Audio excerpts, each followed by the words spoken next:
Welcome to episode number 61 of Fanatics.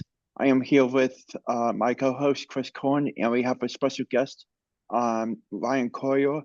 Uh, he came on to help us recap last, last night's slate and uh, previewing a couple of the big games this weekend. So welcome, Ryan. Yeah, thanks guys for having me. Really getting into conference play now, and we've already seen a handful of upsets this week. So March is coming fast, and really excited to see the second half of this season come to fruition. Definitely, yeah. Thanks for hopping on, Ryan. And yeah, just crazy week already we've had. Yeah, I think I saw it was the first time in college basketball history that four of the top five teams have lost in a span of 2 days. So if that doesn't go to show you how crazy of a week it's been, potentially even some more upsets like that coming up because a lot of these have been happening. These top teams have been losing on the road. So as we're in conference play and more of these big time schools go on the road and teams are really packing out the gym for maybe their biggest game of the season. I think we're going to see more and more upsets because it doesn't really seem like there's that big of a top dog this year. I think Purdue is probably the best team in the country right now, but I think a tier below that there's everyone kind of open. So really excited to see kind of who comes out and who the Final Four is by the end of the year.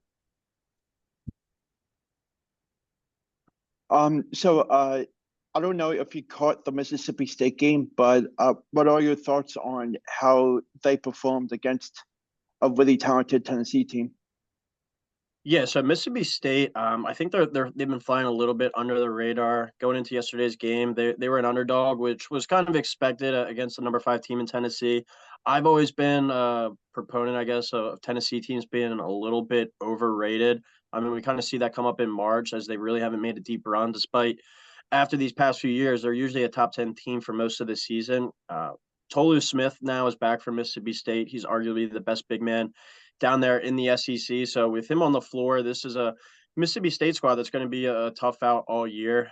They're sitting there at 12-3 now. I think yesterday was definitely their best win of the season, and I'm intrigued to see whether or not they can continue to carry this momentum. Because when you're an unranked team and you beat a ranked team at home, that's such a high moment for you. That's such a confidence booster. But do you carry that over to the next game? Are you able to withstand that momentum and create more wins going forward? That's something that you have to watch, and that's going to get really separated between a good team and a potential great team.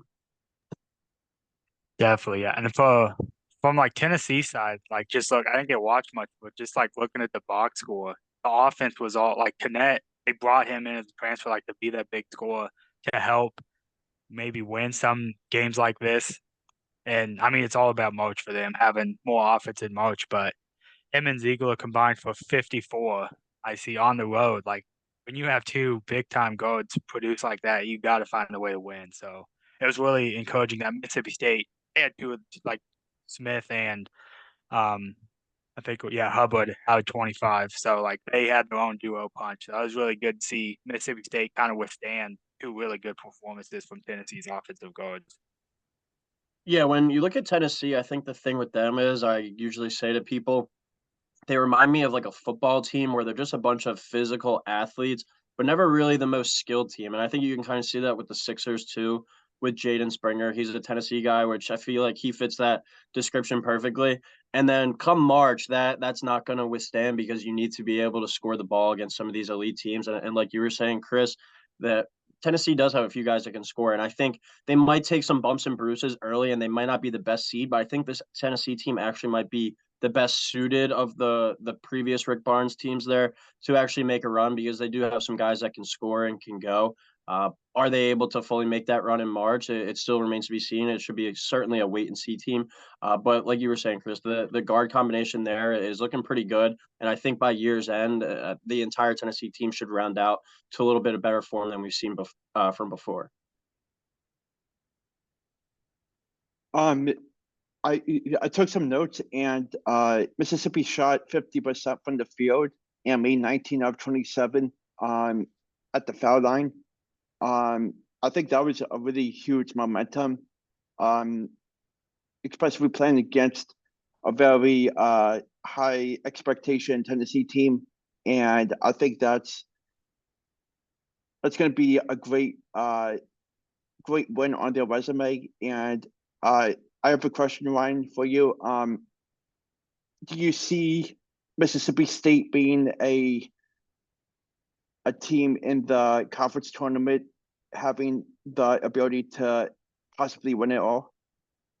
Yeah, I think Mississippi State, as I was saying at the beginning, kind of with Tolu Smith back, he was really battling an injury at the beginning of the year, and he's even been. They were talking about on the broadcast last night. He's been limited in practice. Like he doesn't even run sprints. They try to just keep him as fresh as possible. I think they were saying he rides a stationary bike. I think his health will ultimately determine how far this team can go. But conference play is so hard to judge on a nightly basis just by teams going on the road. You can see teams getting picked off every night, as we touched on. Purdue lost on the road at Nebraska. You had Houston losing at Iowa State. So I really look at these teams like a Tennessee. Can they go on the road and win away from home? I really take those kind of things into effect because, as we know, in the tournament, both the conference tournament and in March Madness, you have to go win away from home. And so I really value that teams are able to do that. So I'm interested to see if Mississippi State is able to start going on the road and winning some of these big games, or if they get picked off like they did, like Tennessee did the other night. Mm-hmm. So moving on to the next game. I know I don't know if you know, Ryan, but my co-host Chris is a huge Kansas fan, and they definitely had a bad time last night against Central Florida. So what were your takeaways for that game? Yeah, so Kansas, I think I was actually talking to someone. I thought going into last night, they out of the top 10 teams on the road, I thought that they were the safest going into last night to pulling out a win, just because I'm not that big of a fan of a Central Florida team. But as the more we've gone on with Kansas, I think this team's a little bit off, and they might just be inflated right now by that Kansas name. Because Chris, you might be able to speak to it better. I don't know if you watch every single game religiously, but I watch a pretty decent amount of Kansas. I just don't think this team is very deep. Once you get outside of Dickinson, and I didn't really watch much last night, but from what I was hearing today, he was in foul trouble. Once he's in foul trouble, they don't really have many other scorers to turn to. McCullough is a very good player, but is he really an elite, like go get a bucket type guy? And Zawan Harris, he's hit or miss on the offensive end. He could have a really efficient night, or he could shoot them out of game. So I am kind of worried about Kansas long term ceiling, and I'm interested to hear what a Kansas fan actually has to say about this up close. No, I agree. I think last night just kind of their issues have just been kind of not discussed as much, like nationally. Like they have a little bit, but like they found a way to win a lot of games they probably shouldn't have Mm-hmm. in the non-conference. To be quite honest, they shouldn't have won at Indiana. They shouldn't. They should have lost to TCU Saturday Mm-hmm. too. So like they've been very fortunate to like won games, which like says a lot about like having the veterans they have. So like you gotta give props, but they turn it over and they turn it over an insane amount. Like they're always going to be a high turnover team. So I try not to. I mean, obviously there's a lot of stupid turnovers, but like they're a team that you mentioned, like they don't have like a lot of guys who can get their own bucket. So they're Mm-hmm. gonna like like they were one of the top assists. I think they were the top assist team going into last night in the country, but I would have to double check. They were like top couple though recently. I know for sure. So like they're gonna be like when you passing the ball like assists, high numbers, turnovers are gonna be there. But the one thing for me that really concerns me is like the depth isn't gonna be great, but I think Johnny Furphy's gonna really he's starting to come into his own a little bit.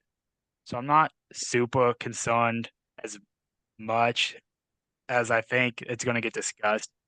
And Big 12 conference play, it's going to really hurt because you need, like, going on the road, you can't win with 5 or 6 guys. I think in a March Madness setting, theoretically, you almost can on a Mm-hmm. neutral court, depending on matchups or whatnot.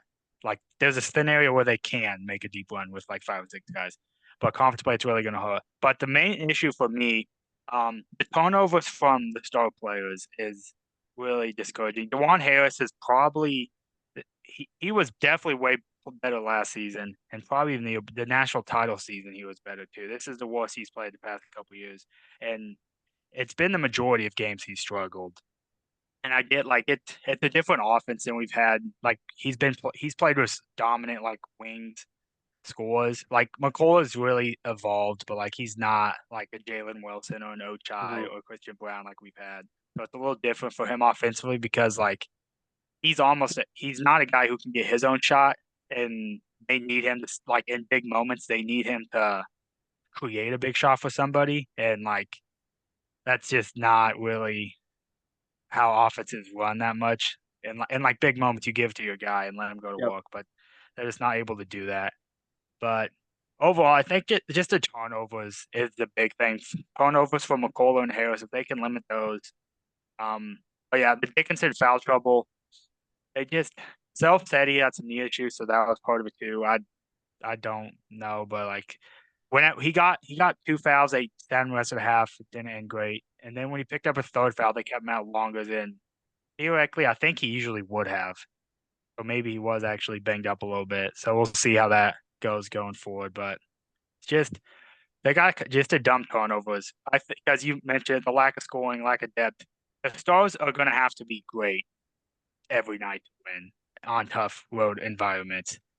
It's just because I don't think this UCF team is going to do well in Big 12 play this season. I was at the game Saturday against Kansas State, and it was abysmal. I was very like I have a couple athletes like they forced turnovers against us, but like against Kansas State, they didn't run any offense. Their like defense was all out of sorts. They just weren't like coached well, and Johnny Dawkins did a great job getting ready for last night. But yeah, just it's a long season, but definitely Kansas's ceiling is very limited offensively, and you gotta think that that'll cost them at some point in the NCAA tournament. But they have veterans who can make plays, and they should be able to string together. I mean, there were spots last night they'd string together 4 or 5 stops in a row, but they turned it over 3 straight times during that same stretch, so they weren't able to really ever get back into that game. But yeah, just a weird game last night, but just they'll be fine in Big 12 play because they'll win basically every home game. So Yeah, every home game. they'll compete for the Big 12 title, and then,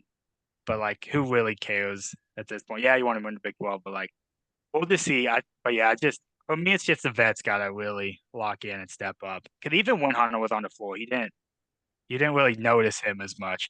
Mhm. Yeah, just they'll be in a good spot to move forward. Interested to see how they bounce back against Oklahoma, though.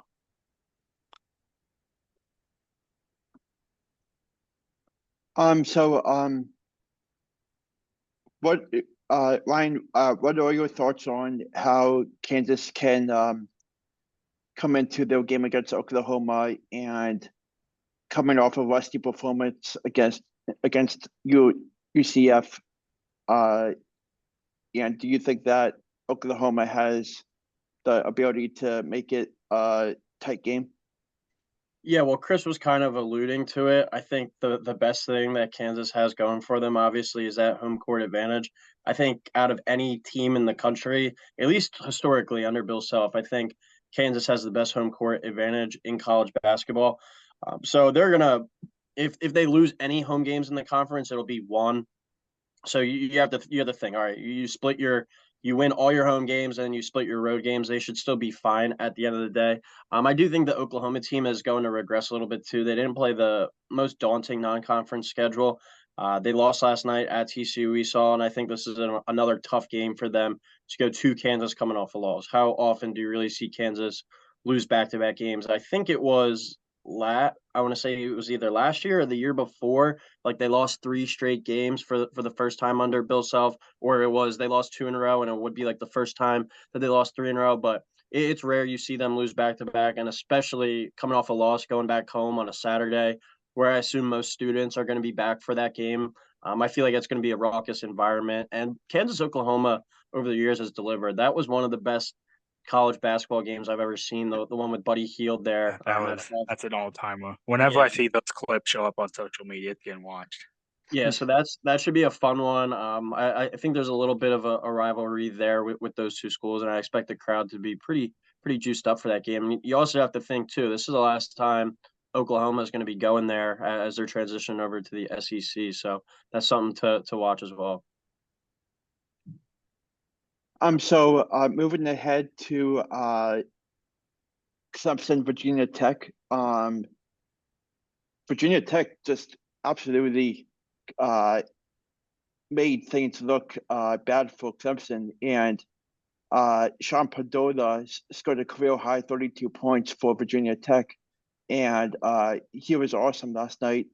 I didn't get to see any of the game, but when I looked at the stats, and that really came out to me in the first place, and I think that having the ability to beat Clemson was a really big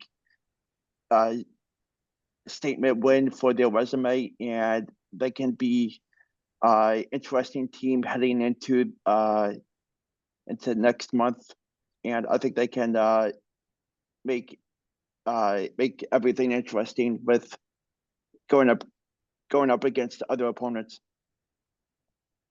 Yeah, I agree. I was looking at last night.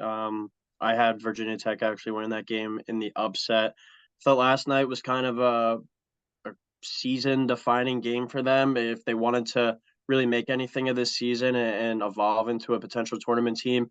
They could really right the ship against a struggling Clemson team last night, and they did just that. I mean, anytime you go out and make 13 threes and you shoot 54% from deep, you're going to give yourself a good chance. And it just kind of goes back to, I guess, the theme of the episode so far, the theme of this week, where ranked teams going on the road that they've shown to struggle so far, and teams have been able to pick up some big kind of momentum shifting wins. So this is a game now where, all right, Virginia Tech won this. I'm not sure off the top of my head who they have on Saturday, but can you bottle that momentum and can keep it going into your next game, or is it you're going to let it kind of slip away and let this kind of momentum get away from you and go back to your losing ways that we saw recently? So Virginia Tech, when healthy, they're a team over the past few years that's battled injuries, but when healthy and at home, they can be one of the more dangerous teams in the ACC because they shoot so many threes. And if you're having a hot shooting night, especially in your own building, it's going to be hard to beat. And then when you look at Clemson, on the other hand, after a really hot start to the season, they're now sitting there at 1-3 in conference play, and here come the Clemson fans again calling for the head coach's job. So, two teams that look like they might be going a little bit of opposite directions right now. I still like Clemson, and I think that they could go on a run. I think they have the talent, and yeah, with Virginia Tech having Miami next, Miami a team last night too that lost to Louisville. So both teams that are going to be looking for some wins in a very down ACC. I think UNC and Duke clearly at the top, but after that it's a mosh pit going forward. So let's see what Virginia Tech can do on Saturday against Miami and if they can keep the momentum going. Dang, I did not realize Miami lost until you just said that. That's crazy. At home too. Yeah, it might be. That's a bad one. Power 5 worst loss maybe of the season. Because they're not ranked, so they didn't get talked about with all the ranked teams going down. But that's probably bigger upset than any other ones. Mm-hmm. Dang. So looking at this weekend slate, starting tomorrow, there is a good non-ranked matchup between Boise State and Nevada. I don't know how much Mountain West games you have watched, Ryan, but what are your thoughts on this matchup? Yeah, so I haven't watched that many Mountain West games up close, but I have been keeping an eye on it from afar. And the Mountain West, as of right now, is in position to potentially get 5 teams in the NCAA tournament this year. You got Boise State and Nevada playing tomorrow, and then you got New Mexico, Colorado State, and San Diego State, all teams that are going to, if not be in the tournament, right there in the mix till the very end, I think. So this is a big one tomorrow, and it kind of goes back to what we were talking about. You have to protect your home floor, especially in these conferences and the mid majors where you might not get as many bids as some of the power conferences.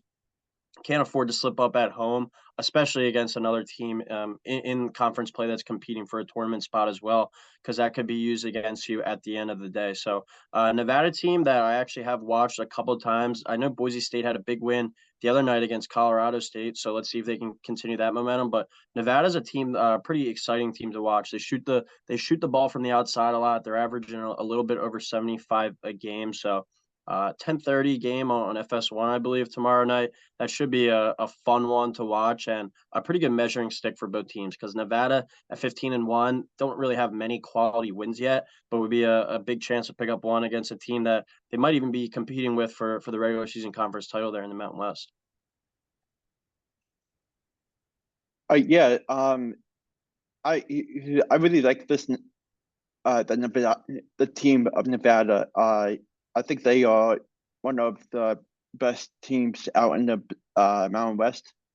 I think San Diego State is pretty close to them, but I think that just looking at how they are performing, San Diego State is right with them, and I feel like it's definitely going to be up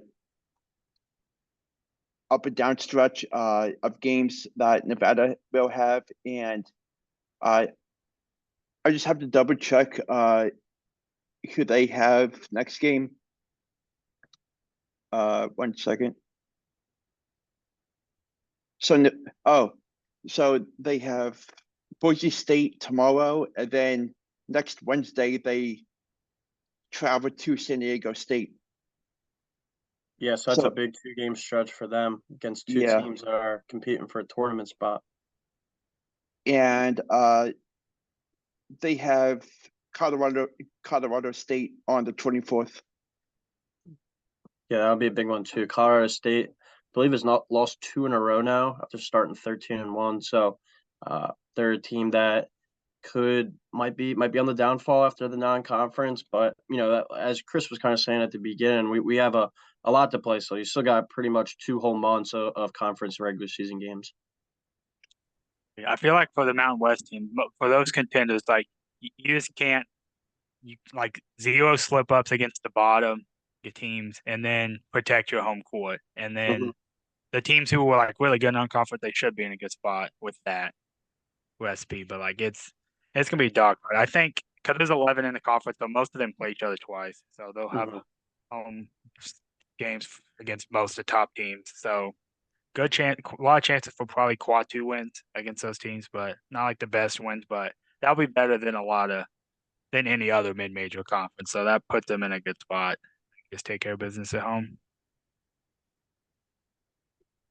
So the next game I have for us is Creighton and St. John's. I know the Big East this year has been kind of a roller coaster. I know Villanova had a big time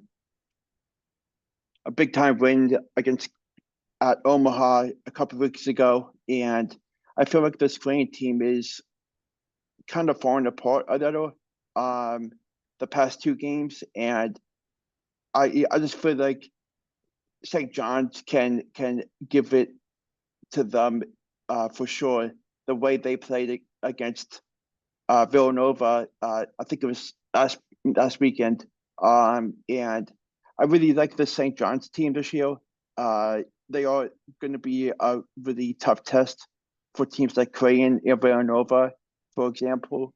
And I just feel like this game can go down, has the chance to go down to the wire, and I feel like St. John's will have the ability to push off a win.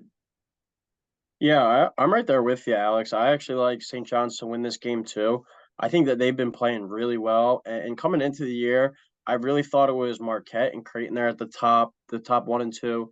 UConn slightly behind at 3, and then Villanova kind of in there at 4. But Creighton, every time I've watched them this year, they've left me wanting more. They've just been a little too inconsistent, a little too up and down. And St. John's, they were a little bit too inconsistent, a little bit too up and down at the beginning of the season. But as we know with Rick Pitino, he gets his teams playing their best ball as they're heading towards March. So this was you have to keep in mind too, a completely reshaped roster. I want to say they had one guy from last year's team that's playing significant minutes in Soriano at the center spot. Other than that, it's a whole team of recruits and transfers. So they needed some time to get used to each other and playing with each other. And I think they have a real chance to go in there and upset Creighton.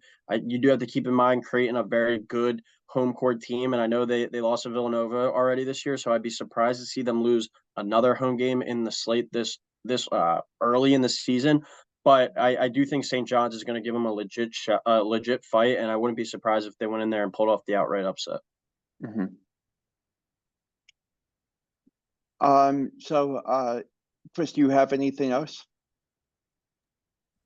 Not really. Yeah, not as if you ask about Crane, definitely not. You guys hit it. They're Crane's super inconsistent, and I think a lot of people expected them to be near the top of the Big East, and just I thought they would be really good this season. Like they still can become a really good team, but Yeah, that's just something we got to keep in it's mind been too. Like, like there's there's a a lot of lot time left. there's a lot of time left, but when you look at like teams like the top 10, right? Like you had just a few weeks ago, you had Miami was number 8 when they were playing Kentucky. Now they're unranked and they just lost to Louisville. Like you have Oklahoma at number 9 right now. I could see them going to Kansas and losing and being in the 20s by the beginning of next week. So it's such a ever changing season, and now with conference play and every team really has tough games every single night. We're going to see a lot of fluctuating, and I really think this year is a lot more wide open than others, and we could see a pretty exciting stretch where a lot of different parity and not these top teams as always. We could see a lot of different changing parts. So I think that's going to make for an even more exciting college basketball season. So uh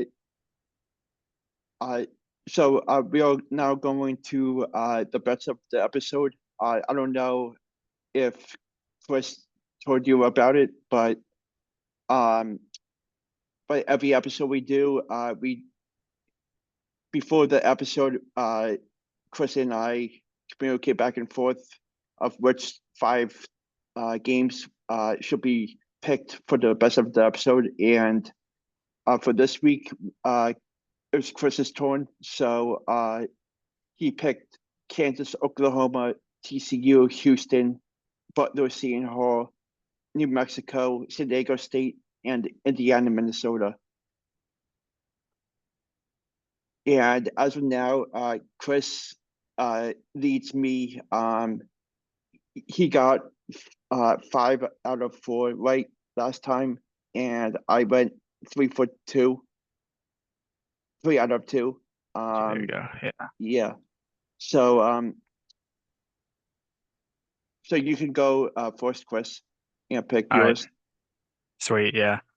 So there's a lot of it's not like super high profile matchup this weekend. I noticed when I was looking through it. Like there's a lot of good games, but so I try to pick some that aren't Kansas Oklahoma was just top 10 matchup, so I went with it. I'm picking Kansas. I assume we all will. I just assume they bounce back for a lot of the reasons we discussed, and I don't think Oklahoma's great. I mean, they're still a good team, and I think they'll be fine in Big 12, but they're just not that level. So I think Kansas wins, and then I think TCU is going to beat Houston.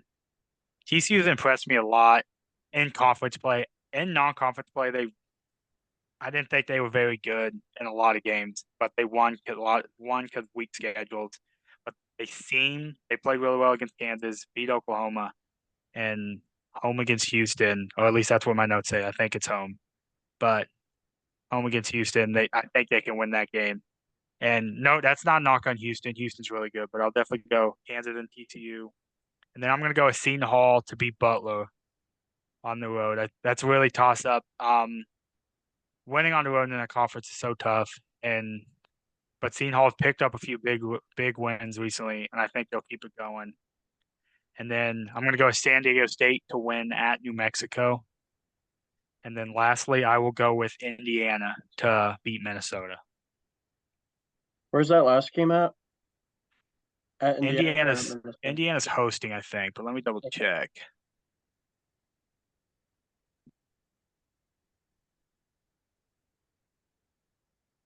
Yeah, it's Indiana's home.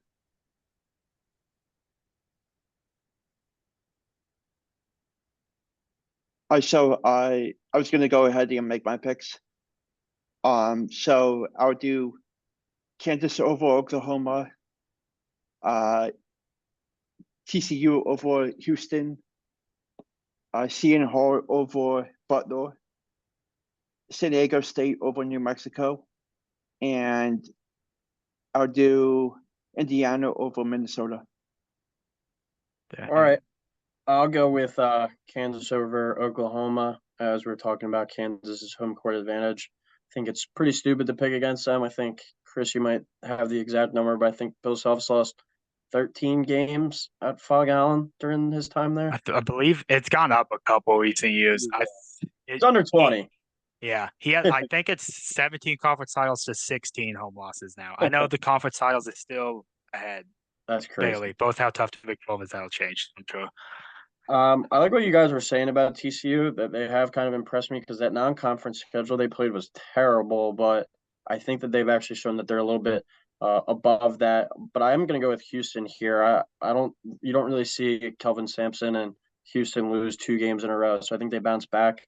I'm going to take Butler too. I think Seton Hall, they're riding a little bit of a winning streak. I think going to Butler is never an easy place. I think they could be due for a bit of a letdown spot. New Mexico, I'm going to take them too over San Diego State. The Pit, their gym down there, that is one of the tougher kind of mid-major gyms in all of college basketball. Like it fits, I think, at least 15,000 people for a mid-major. That's pretty insane. So I'm going to take New Mexico. That's a big spot for them. I think New Mexico out of that Boise State, or excuse me, that Mountain West bunch that we were talking about, they're probably the least likely team to go to the tournament. So winning a game like this would be huge for the resume. And then my last one, I'll go with Indiana. Had a terrible loss the other night. I forget who it was against, but they're at home in this one against a Minnesota team that's a little bit overrated. They play a really soft schedule. I think Indiana gets it done at home. So I got Kansas, Houston, Butler, New Mexico, and Indiana. Oh, last game Indiana played at Rutgers. Yeah, that's what. And they scored Yeah. like 40 points or something. Yeah, it's not. So this has been episode number 61. And I wanted to thank Ryan for taking the time to join us and hopefully have him back on soon. Yeah, thanks for having me, guys. It was fun. Definitely come back on again and maybe closer to March and see what we talked about this week and see how it's kind of carried over till then. Definitely. Thank you, Ryan. Yeah, definitely. Thank you. Yep. See you guys. See ya.